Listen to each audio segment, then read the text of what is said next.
فصل والذي يوجب الغسل 6 أشياء 3 تشترك فيها الرجال والنساء وهي التقاء الختانين وإنزال المني والموضوع و3 تختص بها النساء وهي الحيض والنفاس والولادة.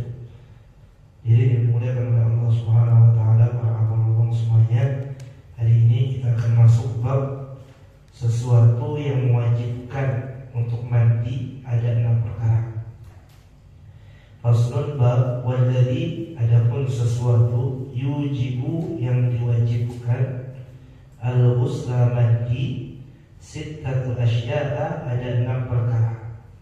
Salah satu 3 perkara tashtariku fiha, bersatu di dalamnya ar-rijal wan nisa, laki-laki dan perempuan. Ada 3 perkara yang untuk laki-laki dan perempuan, nanti 3 perkara lagi hanya khusus untuk perempuan. Wa hiya iltiqa'ul khitanaini, adapun yang bersatu untuk laki-laki dan perempuan adalah bertemunya 2 kemaluan atau masuknya bahasanya itu. Nanti di bawahnya dijelaskan di bawahnya. Al-musanna khitan, atau itu bentuk kedua dari kata-kata khitan. Wa huwa mawdi'ul khatmi, tempat yang di khitan dipotong kalau bahasa kita. Kalau laki-laki kulitnya itu kalau dipotong berarti bagian dalamnya, kalau bahasa kita bagian helmnya.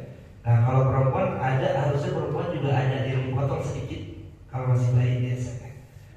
Wa inda sabiyi, dan untuk anak kecil al-jildatu, al-jildatu itu kulit, allati tughta, yang tughta menutupi ra'suz zakari, kepala kemaluan, qabla al-khitani, sebelum jadi khitan.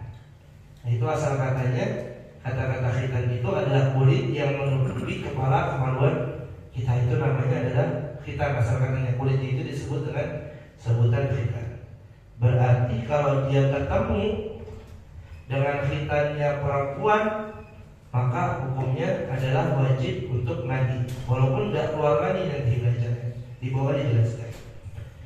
Wa indal unsa, adapun untuk perempuan, jildatun, kulit, fi a'lal kubuli, di bagian atas kubul. Kubul itu kemaluan perempuan. Mujawarati, yang melewati, li makhrajil bauli, tempat keluarnya kecil. Jadi kalau anak kecil itu bagian perempuan biasanya ada yang disunat kalau waktu kecilnya tuh, tapi cuma sedikit. Nah itu disebut juga namanya adalah khitan. Nah tapi nanti yang dimaksud kita di bawahnya jelaskan. Wal muradu bil tiqa'il khitanaini tuhazihima, adapun murad atau yang dikehendaki dengan bertemunya 2 khitan adalah tuhazihima, memasukkan keduanya. Jadi asal masuk bagian kepalanya tadi itu ke bagian perempuan sedikit aja, udah itu hukumnya adalah wajib mandi, walaupun nanti gak keluar mandinya dia memasukkan. Tapi khitan nih, khitan kemaluan laki-laki dan kemaluan perempuan, bukan benda ya, bukan sembarangan benda. Nah itu namanya baru dikatakan boleh mandi. Wa yakunu dzalika, dan adapun hal tersebut bidukhuli, dengan sebab masuknya hasyafah fil farj. Hasyafah itu yang tadi helm kita masuk ke kemaluan perempuan, walaupun sekali lagi enggak keluar mani. Ya, jadi enggak ada bahasan kan nggak keluar mani Ustaz, nggak keluar mani dulu, jadi nggak batal wudhunya, nggak batal nggak harus mandi, nggak. Tetap ketika kita memasukkan kemaluan seseorang ke kemaluan perempuan, maka hukumnya adalah wajib bagi dia untuk mandi, seperti itu. Wa huwa kinayatun 'anil jima', iltiqa'us sakinain, iltiqa'ul khitanain itu bahasa halusnya dari bersetubuh, bahasanya seperti itu bahasanya. Kinayah itu bahasa halus dari adil jima, dari bersetubuh. Rawahul Bukhari, dibaliknya dijelaskan oleh Imam Bukhari wa Muslim An Abi Hurairah, dari Abi Hurairah radhiyallahu anhu, dari Nabi sallallahu alaihi wasallam, dari baginda Nabi besar Muhammad sallallahu alaihi wasallam, qala, idza jalasa, apabila seseorang duduk, baina su'abiha al-arba', di antara paha yang 4. Maksudnya dia berhubungan badan, diterjun bahasa halus sih. Su'abiha al-arba', laki-laki, paha laki-laki dan paha perempuan dimasukkan. Tsumma jahadaha, kemudian dia bersungguh-sungguh atau digerakkan bahasanya, faqad wajaba alaihi al-ghuslu, maka wajib atasnya untuk mandi. Wa fi riwayatin Muslim wa illam yunzil. Menurut riwayat Muslim, riwayat yang lain dijelaskan walaupun dia tidak keluar, yunzil itu tidak keluar maninya. Jadi sekali lagi, ini yang membatalkan puasa, yang mengharuskan kita untuk mandi. Tapi kalau di bulan puasa hukumnya haram jadinya, kena kafarah. Di pagi ya, di siang hari ketika kita sedang berpuasa, kena kafarah. Yang kena kafarah siapa? Laki-laki. Hati-hati. Yang memasukkan itu yang keluar laki-laki. Perempuan gak kena kafarah dia. Kafarahnya kan pertama memerdekakan budak.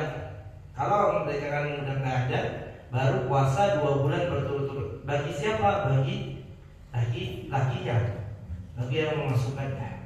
Nah itu dijelaskan dalam kitab Kasyifatus Sajdah itu gimana, nauzubillah ya. Kalau laki-laki sama laki-laki yang mana? Nah, ini kan lagi masalah. Itu sampai dijelaskan segitu tuh kita. Yang memasukkan. Ilahnya, gara-garanya yang membatalkan puasa, yang memasukkannya itu yang kena kafarah. Tapi yang dimasukkan batal puasanya. Kenapa? Karena perempuan itu batal puasa ketika kemasukan sesuatu ke dalam kemaluan dia. Jadi ketika hasyafahnya masuk nih, helm kita masuk ke perempuan lagi puasa, udah batal duluan dia. Masukkan sesuatu ke kemaluan dia sudah batal duluan. Nah, jadi dia nggak kena kafarah. Yang kena kafarah adalah laki-laki. Kenapa? Karena laki-laki memasukkan itu nggak batal, tapi yang membatalkannya gara-gara kafarahnya dia. Gara-gara memasukkan itunya, makanya dia kena kafarahnya, batal puasanya dan kafarahnya 2 bulan berturut-turut. Hati-hati kalau belum puasa. Nanti kita bahasnya di pas dekat-dekat mau puasa dah, yang bagian itu. Nah, tapi kalau di keadaan biasa seperti ini atau puasa-puasa sunnah, enggak kena apa-apa. Tapi batal puasanya dia. Nggak kena apa-apa. Itu cuma di bulan puasa aja, di bulan Ramadan. Ya, di puasa sunnah. Istri ngajakin kan, udah batalin puasanya, ngapain nggak kena apa-apa. Itu cuma hukumnya jatuh di bulan puasa. Atau puasa nazar yang dilakukan bukan di bulan, kan puasa nazar nih. Nazar kan hukumnya wajib. Karena itu bukan puasa Ramadan, maka itu nggak kena kafarah. Nah kafarahnya itu hanya di bulan Ramadan. Saya lagi nazar misalnya, saya puasa nazar 2 hari misalnya kan, tapi harinya nggak ditentuin hari apa aja. Kalau saya lulus ini, saya nazar 2 hari. Pas lagi puasa nazar, saya berhubungan. Batal puasa saya, tapi saya nggak kena kafarah. Yang kena kafarah hanya puasa di bulan Ramadan. Ada syarat-syaratnya, puasa di bulan Ramadan dan yang memasukkan. Makanya bahasa yang memasukkan. Makanya yang LGBT atau segala macam itu yang memasukkan kena kafarah.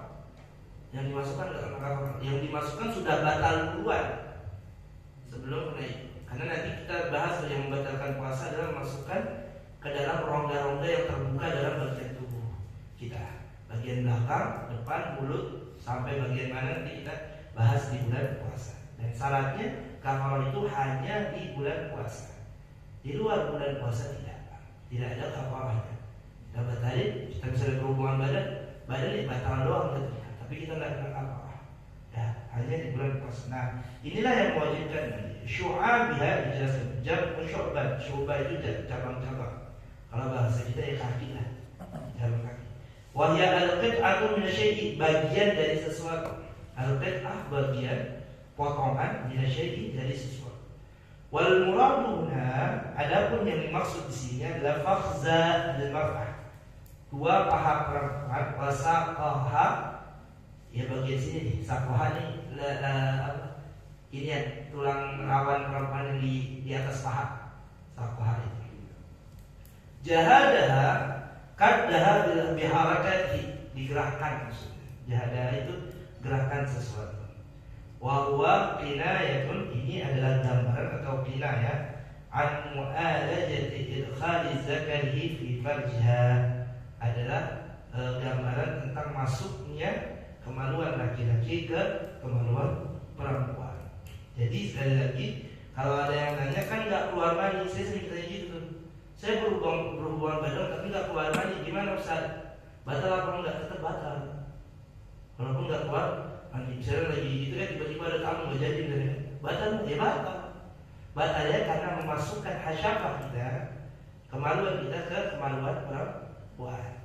Batalnya seperti itu. Khitanah ini seperti itu. Walaupun nggak keluar.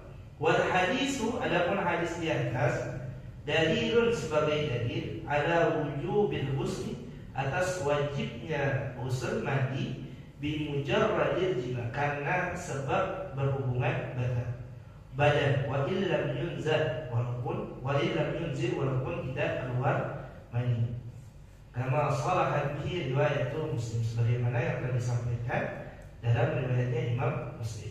Paham di sini ya? Bagian pertama yang mewajibkan untuk kita mandi adalah berhubungan badan suami istri walaupun tidak keluar mani.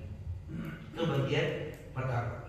Yang kedua, inzalul mani, di atas ya, atas garis atas. Wa inzalul mani, dan keluarnya mani, baru ini mani. Kemarin saya sudah jelaskan.